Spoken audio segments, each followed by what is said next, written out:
ठाकुर, आप देख रहे हैं न्यूज़ एक्स। एक मामला अभी सामने आया है और बड़ा ही संगीन मामला है। हालांकि यह बच्चों से जुड़ी हुई मामला है। शिक्षा विभाग में गुणवत्तापूर्ण कार्य के लिए सरकार या यूँ कहें कि शिक्षा विभाग अलग अलग कार्यों के लिए अलग अलग एजेंसियां बहाल करने का काम किया है। जैसे एजेंसियों के माध्यम से डेस्क बेंच, विद्यालय में कंप्यूटरों की व्यवस्था, उनके संचालन के लिए कंप्यूटर ऑपरेटर इत्यादि। इसी में एक मामला है जिसमें मध्याह्न भोजन के लिए बच्चों को थाली विद्यालय में उपलब्ध कराने के लिए एजेंसी वेंडर की व्यवस्था की गई है। वेंडर के माध्यम से विद्यालय में थाली उपलब्ध करवाया जा रहा है, जिसके लिए जो विद्यालय में जितनी मात्रा बताई गई है कि हमारे विद्यालय में बच्चों की संख्या 300 है, मेरे पास 100 थाली बचा हुआ, 200 चाहिए। उसमें कक्षा 1 से 5 के लिए 120 रुपये प्रति थाली सरकार के द्वारा, जो शिक्षा विभाग के द्वारा निर्धारित की गई मूल्य है, और कक्षा 6 से 8 के लिए 140 रुपये प्रति थाली। सभी विद्यालयों में मध्याह्न भोजन प्रभारी के द्वारा कहा गया और जिसको लेकर के प्रभारी प्रधानाध्यापक या प्रधानाध्यापक के द्वारा खरीद की गई एजेंसियों के माध्यम से। लेकिन मामला सामने तब आया जब पूर्व में खरीद की गई थाली के गुणवत्ता व वर्तमान थाली की गुणवत्ता में जमीन आसमान का अंतर पाया गया। साथ ही उसके मूल्य में भी बहुत ज़्यादा ही अंतर पाया गया। पूर्व में खरीद की गई थाली का मूल्य प्रति थाली 60 रुपये था।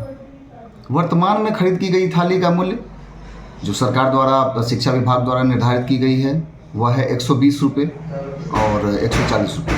जबकि पूर्व में जो 60 रुपये में खरीद की गई थाली वह सभी के लिए था,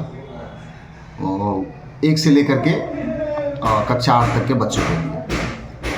लेकिन दोनों के मूल्य में अंतर और जो उसका वज़न है पूर्व के थाली का और अभी वर्तमान थाली का, इसके अंतर को देखने के बाद लगा कि कहीं ना कहीं शिक्षा विभाग या सरकार आउटसोर्सिंग एजेंसियों के माध्यम से उगाही करने का काम कर रही है। यह स्पष्ट हो रहा है। अन्यथा बाजार में अगर खुदरा मूल्य में एक थाली लेने के लिए कोई अगर जा रहा है, वह थाली 50 रुपये में अच्छे क्वालिटी का थाली मिल जा रहा है, लेकिन एजेंसियां वही थाली 140 रुपये में उपलब्ध करवा रही हैं। तो स्वाभाविक है कहीं ना कहीं इसमें एजेंसी को भी बेनिफिट हो रहा है, शिक्षा विभाग को भी बेनिफिट हो रहा है। या तो गुणवत्तापूर्ण सुविधा प्रदान करने के नाम पे सरकार भी इसमें संलिप्त है और शिक्षा विभाग के अधिकारी भी इसमें शामिल हैं, और इन आउटसोर्सिंग एजेंसियों के माध्यम से कहीं ना कहीं उगाही करने का काम कर रही है। यह स्पष्ट होता है। और के पाठक जी लगातार नए नए फैसले ले रहे हैं। उन फैसलों में गुणवत्तापूर्ण शिक्षा की बातों पे ज़्यादा फोकस है, बच्चों के लिए भी है, लेकिन ऐसे मामलों पे उनका ध्यान नहीं जा रहा। पता नहीं क्या कारण है, क्यों नहीं दे रहे इन मामलों पे ध्यान।